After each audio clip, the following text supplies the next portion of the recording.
Marami pong salamat sa iyo, Panginoon Diyos, sa bigay mo apunan sa amin ngayon. Salamat po. Sa ngalan ni Jesus, Amen. Ito na po yung apunan na bigay ng ating Panginoon Diyos. Amen. Ayan, niman ko na.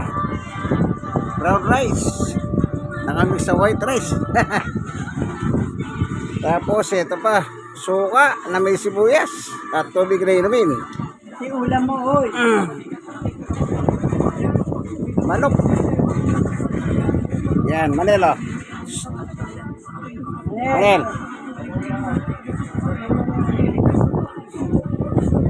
Okay, kaya na po tayo, ano? Simulan na natin ang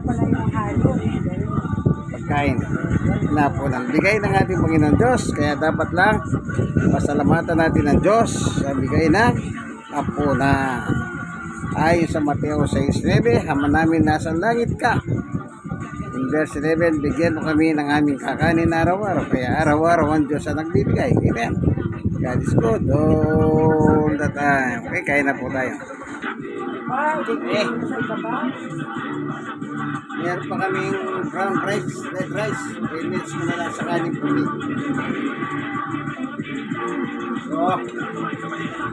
So natin sa suka. Meron pa kong dalawang pirasong silo pala.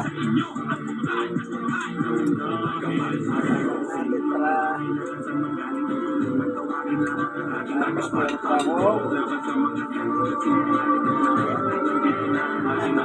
Sumay.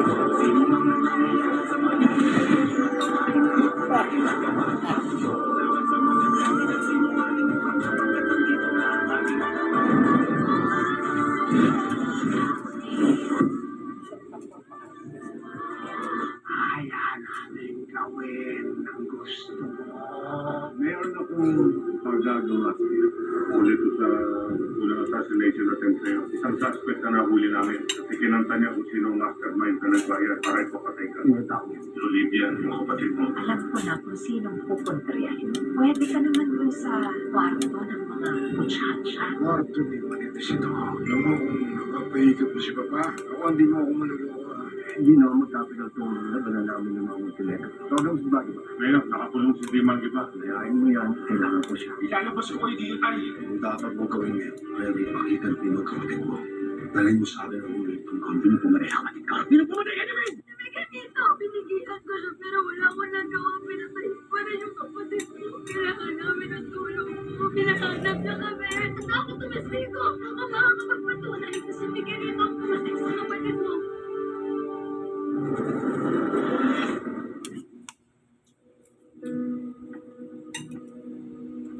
Dimang Giba!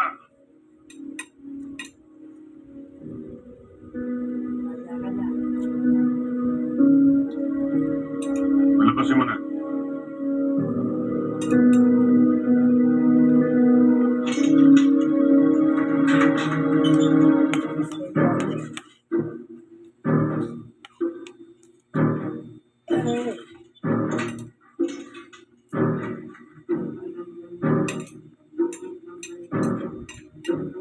Magpasalamat ka, Giba at malakas ka kay Mayor.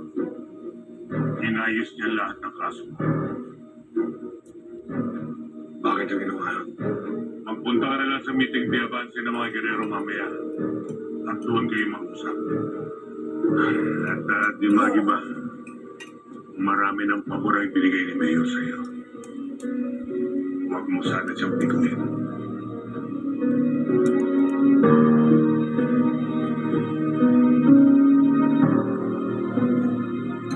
Kaya nawala dyan si Gutierrez. You okay? Huwag kang magpapatala sa babae niyo. She's a nobody. Pero Ramon, kung tutuusan talaga naman na may mas karapatan si Olivia dito, alam ko naman ang lugar ko sa bahay na to. No, she's not family. Ikaw na mahal ko. Ang ina ng anak ko. Pero Ramon, alam naman natin na hindi pa rin ako tanggap ni Don Julio hanggang ngayon. I don't care. kailangan ka namin tanggol. Kailangan kita. At walang pwedeng magpaalis sa'yo dito sa kwartong ito o sa pamamahay na ito. Tama yan.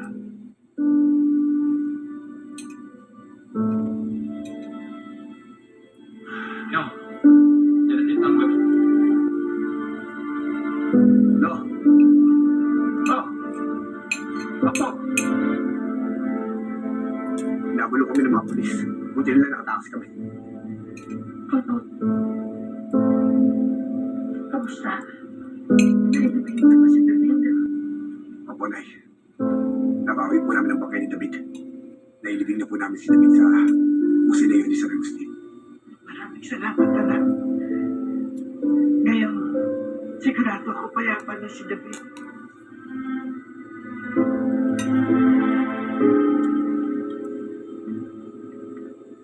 Sino yung mga usap mo?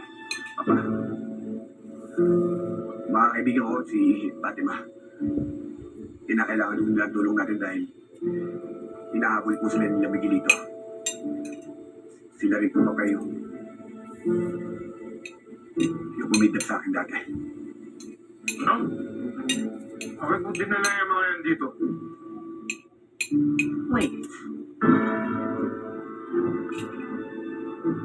Namumukhaan kita. Ikaw yung kasama ni Miguelito sa motorcade. Ikaw yung girlfriend niya. Anong ginagawa nito dito? Hindi ho yung totoo.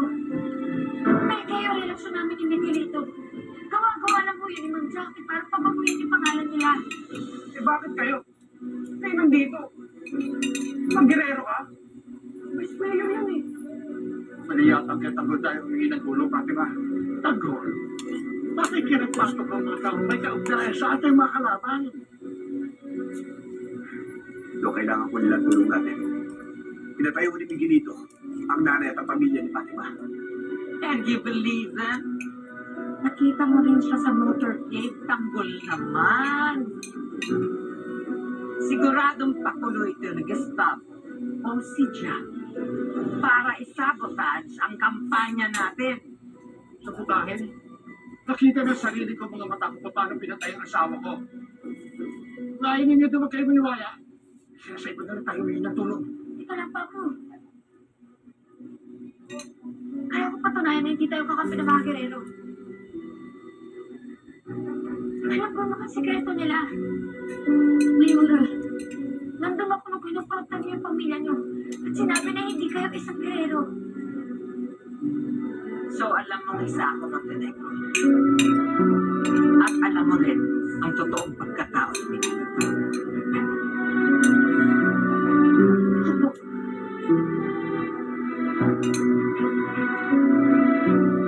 Naanak siya ni Don Gustavo at ni Ma'am Jackie.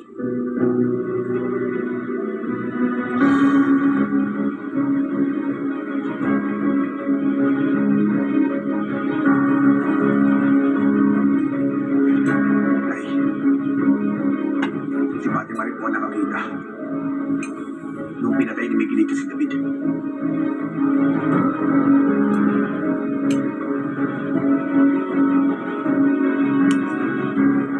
Ano kayo ang pangalan nila ang sikreto ng mga girero? Hindi pa rin tayo nakakasiguro sa kanilang katapatan. Baka nagbaso ka ng mga traitor na sa patumahay ko. Teka.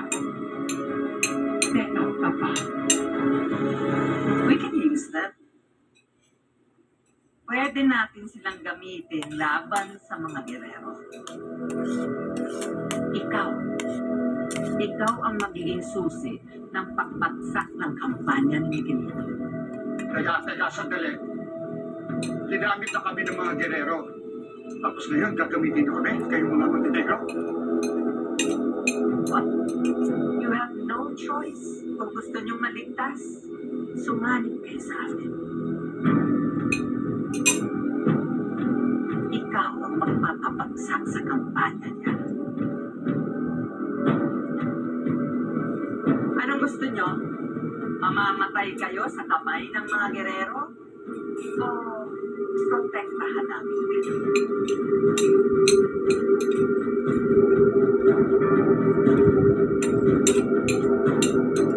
Mga Ano sagot mo?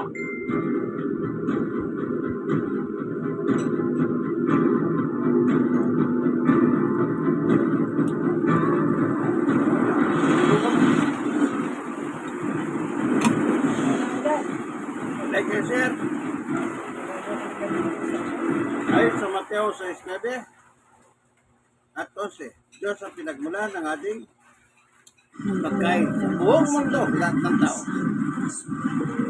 Ano man ang kulay, ano man ang kalagayan sa Sa buong isang isulong palasyo, sinabi ng Regardless of life. masyado siya pasensya.